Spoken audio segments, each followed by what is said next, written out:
하나님 말씀 마태복음 1장입니다.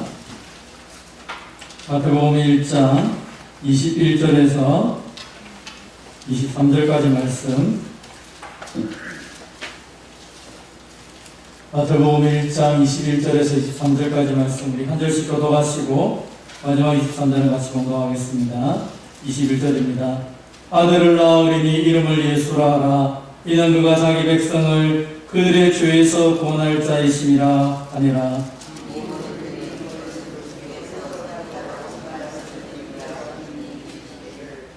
읽습니다. 보라, 처녀가 잉태하여 아들을 낳을 것이요 그의 이름은 임마누엘이라 하리라 하셨으니 이를 번역한즉 하나님 우리와 함께 계시다 함이라. 아멘. 부모의 말씀을 가지고 이 땅에 오신 예수님 제목을 함께 내려받겠습니다. 한번 따라합시다. 이 땅에 오신 예수님. 올해도 참 힘들고 어려웠지만 여전히 광화문에도 이렇게 성탄 트리가 세워졌다고 합니다. 곳곳에 성탄 트리를 만들면서 빛으로 오신 주님을 세상 가운데 드러내면서 우리 안에 있는 어두움과 슬픔들을 몰아내려고 하는 것이죠. 주님이 이 땅에 오신 그 귀한 날을 우리 모두가 기념하며 온 세상이 즐거워합니다. 그건 예수님이 이 땅에 오셨기 때문이죠.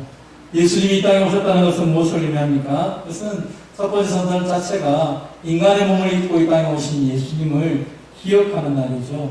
그래서 아기 예수님을 생각하고 또 그 예수님에 대한 감사와 찬양을 드리기도 합니다. 그러나 또 한편으로 성탄절은 다시 오실 주님을 소망한 날입니다. 아기 예수로 오시는 것이 아니라 영광스러운 심판주로 만왕의 왕주로 오셔가지고 우리를 새롭게 하신 그 예수님을 소망하며 기대하는 날이 바로 성탄절이죠. 그래서 우리는 이 성탄절의 주인공이 산타크로스나 다른 누구가 아니라 예수님인 것을 기억하고 예수님을 높이며 나아가고자 합니다.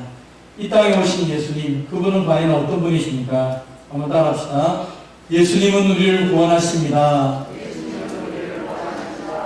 오늘 본문에는 이 땅에 오신 예수님을 가리켜 말하기를 그 예수님이 바로 자기 백성들을 그들의 죄에서 구원할 자라라고 이렇게 기록을 하고 있습니다. 예수라는 이름 자체 뜻이 구원자라는 뜻이라는 것이죠. 우리가 구약 성경에 보면 여호수아, 호세아라는 이름을 잘 압니다. 이 여호수아, 호세아라는 이름을 헬라어로 고쳤을 때 의미가 바로 예수가 되는 것입니다. 예수 자체가 구원자라는 의미를 갖고 있다는 것이죠. 예수님은 구원자로 오셨습니다. 누구를 구원하기 오셨습니까? 자기 백성을 구원하기 위해서 오셨다라고 합니다. 그렇다면 자기 백성이라는 것은 누구를 의미합니까? 그것은 하나님이 천지를 창조하시고 이 땅에 보내주신 모든 사람들을 가리켜서 자기 백성이다라고 성경은 말하고 있습니다. 이 땅에 태어난 모든 사람들, 하나님이 창조하신 모든 사람들이 다 자기 백성입니다. 그런데 문제는 무엇입니까?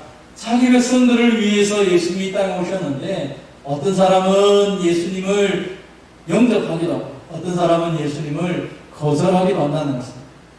예수님은 자기를 영접하는 사람뿐 아니라 자기를 거절하는 사람을 위해서도 이 땅에 오셨습니다. 그런데 많은 사람들은 그 예수님을 거절하고 거부하며 지금도 살아가고 있다는 것이 예수님의 마음을 아프게 하는 것이고 오늘 우리의 마음을 아프게 하는 가장 큰 이유가 되는 것입니다. 주님은 모든 사람들을 위해서 이 땅에 오셨다라고 말합니다. 왜냐하면 그 모든 자기 백성들이 죄악에 빠져있기 때문입니다. 이사야서 59장 2절에 보면 하나님과 우리 사이에 죄악이 우리를 갈라놓아서 하나님을 맞대어 보지 못하는 그런 엄청난 형편에 놓여있다는 것입니다. 사람들은 자기 죄 때문에 하나님 사이가 멀어진 것입니다. 우리는 우리가 보기에 좀 의롭고 공의롭게 생각할 때가 있습니다. 나는 저 사람보다는 좀 거짓말도 적게 하고 착한 일을 많이 하니까 선한 사람이야 라고 생각할 때가 있습니다. 그러나 성경은 하나님이 기준이 되죠. 공의와 정의의 기준은 우리가 아니라 하나님이시죠. 그래서 공의롭다, 정의롭다는 단어는 하나님만 사용하시는 단어가 되는 것입니다. 그래서 의인은 없나니 하나도 없다는 것이죠. 왜냐하면 우리 모두가 다 죄를 범하였기 때문입니다. 그래서 우리는 선을 알 수도 없고 선을 행할 수 있는 능력도 사실은 없다라고 성경은 얘기합니다. 사람들이 말하는 선이라는 것은 저 사람과 나 사이에 나의 이익이 되는 것을 선이라고 표현할 뿐이지, 하나님이 말씀하시는 선을 우리는 우리 힘으로 행할 능력이 없는 것입니다. 그래서 에베소서 2장 1절은 허물과 죄로 죽었다라고 표현하는 것입니다. 여러분, 우리가 무덤가에 가서 무덤 속에 있는 사람을 향해서 뭐라고 말한들 그 사람이 살아나서 나올 수가 있습니까? 그럴 수 없지 않습니까? 죽어있는 사람은 선을 행할 수도 없고 악을 행할 수도 없는 것입니다. 왜냐하면 생명이 없기 때문이죠. 마찬가지로 우리가 죄 때문에 영원히 죽어버렸다는 것입니다. 그래서 우리 안에서 아무리 뭔가를 하려고 해도 선을 이룰 수가 없는 그러한 형편에 처한 것입니다. 다시 말하면 하나님의 진노 아래 머물 수밖에 없고 하나님의 진노로 두려움 가운데 살아가는 그 인생이 바로 우리 모습이었다는 것입니다. 그런데 하나님이 그 자기 백성들 우리를 사랑하셔서 예수님을 보내주셨다는 것입니다. 사실은 성경에 보면 하나님은 여러 시대에 여러 모양으로 선자를 보내어서 하나님의 말씀을 증거했습니다. 하나님의 뜻이 무엇인지를 하나님께로 돌아오라고 말을 전했다는 것입니다. 그러나 많은 사람들이 그 말씀을 듣고도 거절하기 시작합니다. 계속 거절하였습니다. 그래서 하나님이 마지막으로 보내주신 분이 바로 예수님이다라고 성경은 합니다. 이 예수님을 통하여서 우리를 새롭게 창조하고 계시는 것입니다. 예수님이 누구에게 이것을 가능하게 하십니까? 예수님이 바로 하나님이시다라고 성경은 합니다. 그 하나님이신 예수님이 육신의 몸을 입고 이 땅에 오셨다는 것입니다. 그것이 오늘 우리에게 도전이 되고 위로가 되는 것입니다. 육신을 입고 이 땅에 오신 예수님이 그 하나님 그분께서 우리를 죄에서 구원하시기 위해서 우리의 모든 것들을 친히 담당하셨다라고 말합니다. 성경은 이 예수님을 가리켜서 하나님의 아들이시고 하나님이시다라고 말합니다. 그 이름을 기묘자 모사라, 전능하신 하나님이시라, 영존하신 아버지라, 평강의 왕이라 할 것이다 라고 예수님의 이름에 대해서 이렇게 미리 예언을 해두었습니다. 그 영존하신 하나님, 그 평강의 왕으로 오신 예수님이 인간의 몸을 입고 이 땅에서 무엇을 하셨습니까? 먹고 마시고 즐기고 자기 유익을 위해서 사셨습니까? 그렇지 않습니다. 그러면 그렇게 살아도 조금도 부족하거나 조금도 그렇게 하지 못할 이유가 없음에도 불구하고 예수님이 하신 일은 무엇입니까? 바로 그 예수님은 우리의 죄악 때문에 상함을 당하시고 우리의 허물 때문에 찔림을 당하셨다라고 성경은 말씀하고 있습니다. 예수님이 징계를 받음으로 우리가 평안을 누리고 예수님이 채찍에 맞음으로 우리가 나음을 받았다라고 합니다. 하나님께서는 우리의 모든 죄악과 우리가 짊어져야 될 모든 저주를 예수님에게 지워버렸다는 것입니다. 그래서 예수님이 우리의 모든 죄악을 친히 담당하셨다라고 합니다. 예수님이 우리의 모든 저주, 우리의 모든 죄악들을 짊어지시고 십자가의 죽으심을 통하여 우리를 하나님 백성 삼는 것이고 우리에게 참된 자유를 선물로 주신 것입니다. 그래서 하나님이신 그분이 인간의 몸을 입고 이 땅에 오셔서 우리를 구원하셨기 때문에 예수님 외에는 다른 어떤 이름도 우리를 구원할 수가 없는 것입니다. 예수님의 그 이름, 예수님 자체 그분만이 우리를 구원하는 유일하신 분이라는 것이죠. 그래서 우리는 예수님을 우리의 구원자로 믿고 살아갑니다. 예수님을 구원자로 믿는다는 말은 무슨 말입니까? 더 이상 죄의 권세, 흑암의 권세가 나를 짓누르지 못한다는 것입니다. 더 이상 죄 때문에 이 죄책감에 의해 살아가지 않는다는 것이죠. 왜냐하면 예수님이 다 짊어지시고 십자가에 죽으셨기 때문에 더 이상 우리는 저주받은 자, 마귀의 자녀로 살아가지 않는다는 것입니다. 우리가 지난주 살펴본 것처럼 군대 귀신이 들던 그 사람에게서 귀신이 나오자 그는 온전한 사람이 되었습니다. 그러나 그 귀신이 돼지에게 들어갔을 때 2천마리라는 돼지가 물에 빠져 다 죽는 것을 보았지 않습니다. 귀신이 들었을 때 그의 인생은 사람 같지도 않고 짐승 같지도 않는 그 이상한 존재로 살아가는 것을 보게 됩니다. 우리 안에 예수님이 오지 않으셨고 예수님이 우리를 위해 대신 죽지 않았다면 우리의 삶 역시 그 군대 귀신 들렸던 사람과 동일하다는 것입니다. 오늘도 여전히 많은 사람들이 겉은 멀쩡하지만 속은 죄 때문에 썩어 문드러지는 사람들이 얼마나 많이 있습니까? 사람들에게 속이고 사람들에게 감추기 위해서 그 안에 있는 온갖 더러운 부패들 때문에 여전히 죄의 권세 안에 눌려 살아가는 사람들이 많다는 것입니다. 예수님은 그 모든 것들을 짊어지시고 십자가에 죽으심으로 우리를 용서해 주시고 우리가 빛의 자녀로 살아갈 수 있도록 우리에게 생명을 주셨다라고 말합니다. 예수님 때문에 우리가 하나님의 자녀가 되었고 복 받은 자로 살아갈 수 있는 은혜를 우리에게 주셨다고 성경은 말씀을 하고 있는 것입니다. 사랑하는 성도 여러분, 이 예수 그리스도를 우리 마음속에 영접하시고 그 예수를 믿고 날마다 살아가는 저와 여러분 되시기를 바랍니다. 예수님이 구원자라고 이렇게 말을 하면서도 아직도 사탄의 권세에 사로잡혀 있거나 죄의 영향을 받고 있다면 우리가 속고 있는 것입니다. 사탄의 유혹에 속지 마시고 정확하게 말씀을 따라서 예수 그리스도를 나의 구주로 인정하시면서 그 주님이 내 삶의 주인됨을 통하여서 모든 죄에서 자유롭고 더 주님께 복받는 인생으로 살아가는 저와 여러분 되시기를 주님의 이름으로 축원드립니다. 두 번째로 따라합시다. 예수님은 우리와 함께 하십니다. 예수님의 이름이 예수, 구원자로서 우리에게 첫 번째 이름을 주셨다면 두 번째 예수님의 이름은 임마누엘이라고 오늘 성경은 얘기합니다. 그의 이름은 임마누엘이라 이를 번역한 즉 하나님이 우리와 함께 계시다 함이라. 임마누엘 뜻이 하나님이 우리와 함께 계시다라는 뜻입니다. 다시 말하면 예수님이 이 땅에 오신 것 자체가 하나님이 우리와 함께 계심을 확증하고 보증하는 내용이라는 것입니다.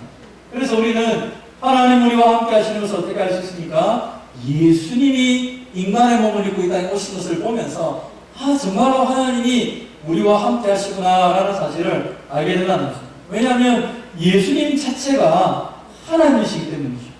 그 하나님이신 예수님이 인간의 몸을 입고 우리 가운데 오셨습니다. 그러면서 함께 먹고 마시고 교제하면서 하나님의 사랑이 무엇인지 하나님과 교제하며 어떤 삶을 누리게 되는지를 보여주신 것이죠. 우리가 조금 전에 성시교독을 했던 것처럼 눈먼 자가 눈을 뜨게 되고 저는 자가 달리게 되고 그 모든 연약한 것들이 회복되면서 하나님의 나라가 임하는 그 즐거움들을 누리게 되었다는 것이죠. 예수님이 오신 것 자체가 하나님이 지금도 우리와 함께 있다는 것을 증명하는 것입니다. 이것은 또한 우리에게 어떻게 말씀을 하고 있습니까? 예수님이 함께 한다는 것은 하나님 우리 안에 계시다는 증거입니다. 예수의 영이신 성령 하나님께서 우리 안에 계시다는 것입니다. 만약 예수님이 육신으로 이 땅에 오지 않았다면 성령님이 우리 안에 계실 이유가 없는 것입니다.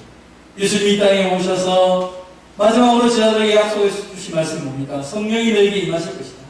그 성령이 너에게 임하면 너희가 하나님의 사람으로 살아가는데 조금도 부담이 없다고 말하는 것이죠. 예수님이 내가 아버지께로 가서 그 성령을 보내주시겠다고 약속을 하셨습니다. 그리고 예수님이 십자가에 죽으시고 부활하시고 승천하시면서 성령님을 우리에게 선물로 보내주신 것이죠.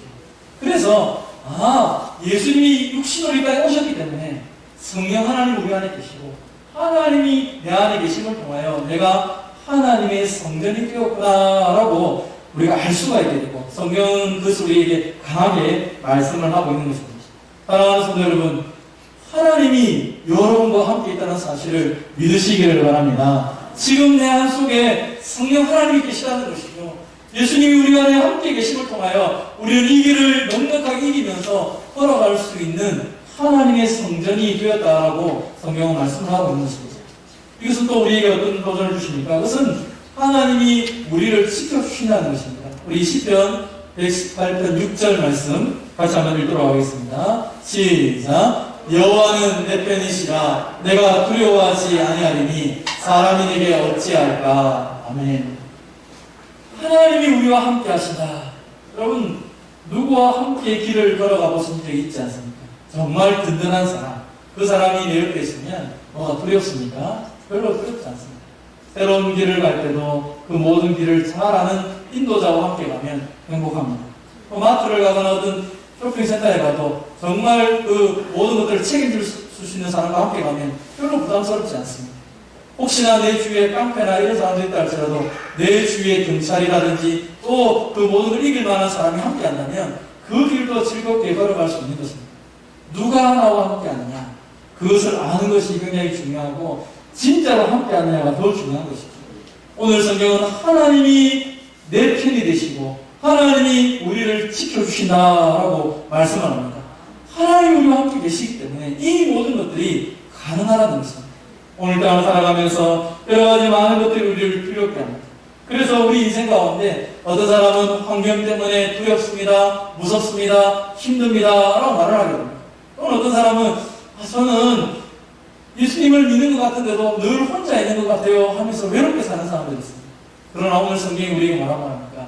임마누엘 대신 예수님이 우리와 함께 계시다.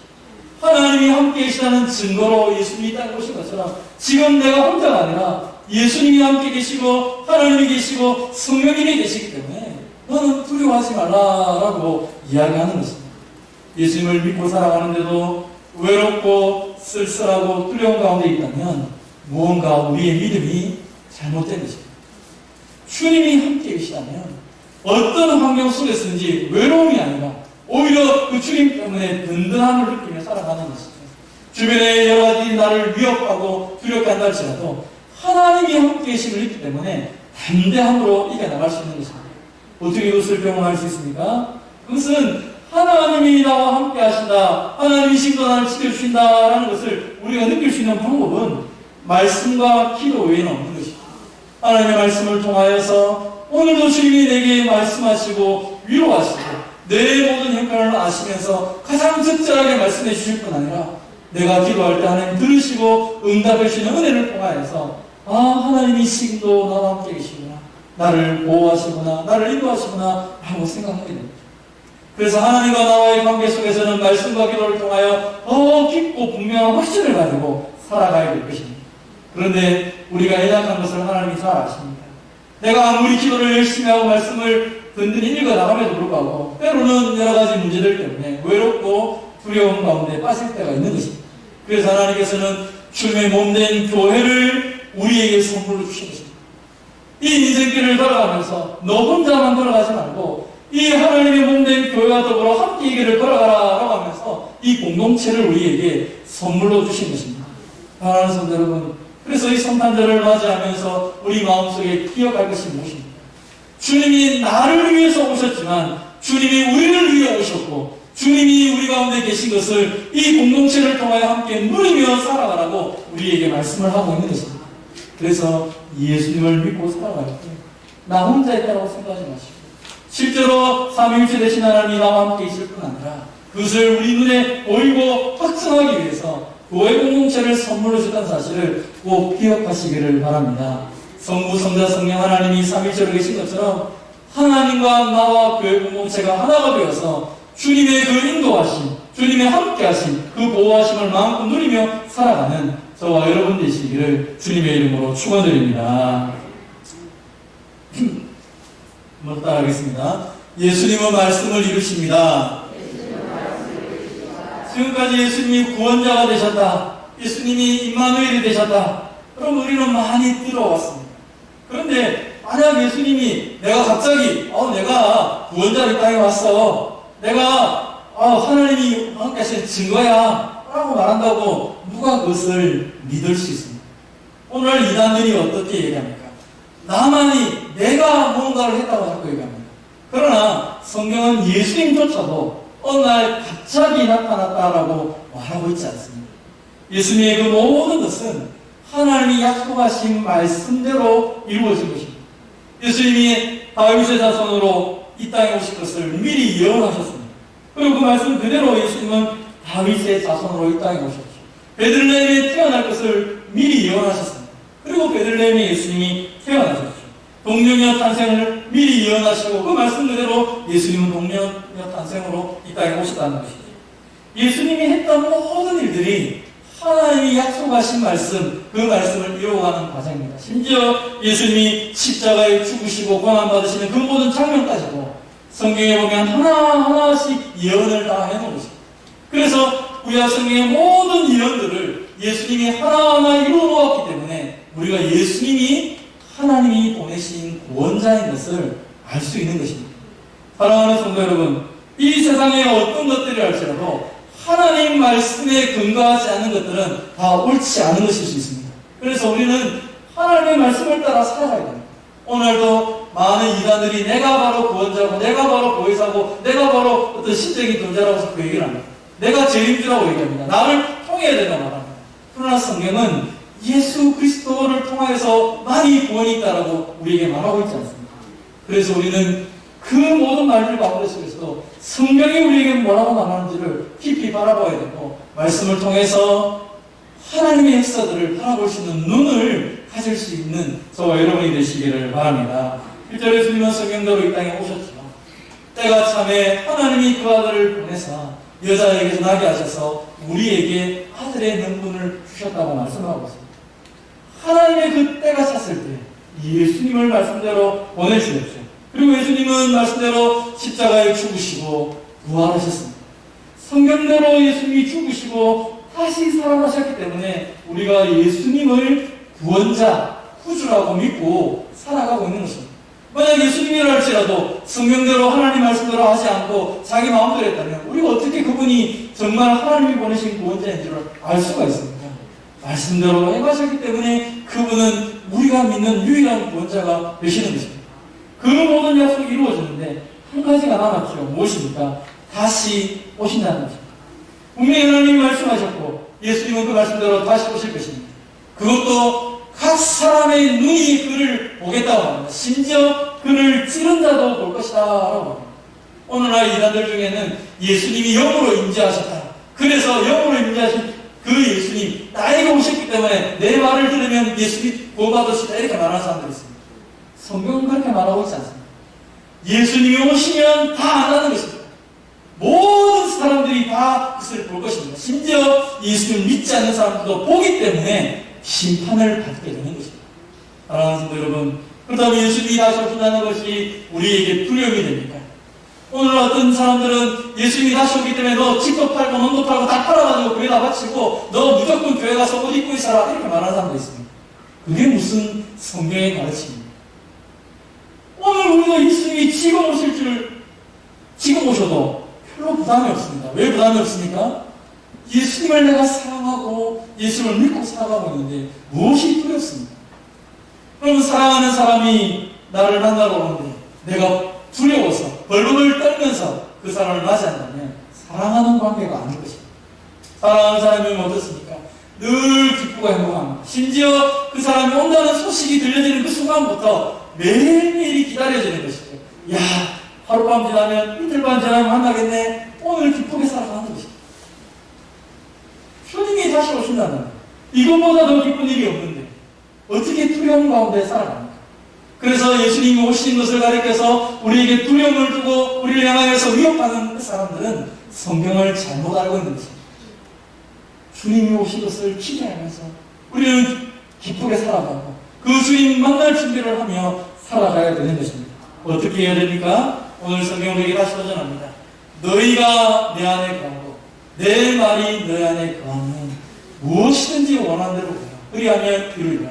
너희가 열매를 많이 맺으면 내 아버지께서 영광을 받으실 것이요 너희는 내 제자가 되리라. 주님의 재림을 기다리는 성도들 무엇하며 살아야 됩니까?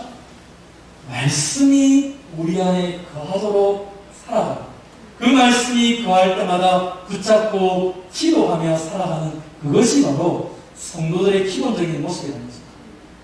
내가 주님 안에 있고 주님이 내 안에 계셔서 늘 말씀이 살아 움직이고 그 말씀 때문에 기도할 때 하나님이 약속하신 풍성한 열매를 주신다는 것이죠. 요한복음 15장 9절에 가면 뭐라고 합니까? 그 풍성한 열매가 어떻게 드러난다고 말합니까? 바로 주님이 우리에게 하셨던 그 사랑이 다른 사람에게 나타나야 된다라고 말하는 것입니다. 다시 말하면 내가 주님이 나를 위해 이 땅에 오셨고 그리고 다시 오실 것을 믿고 살아간단 말입니다.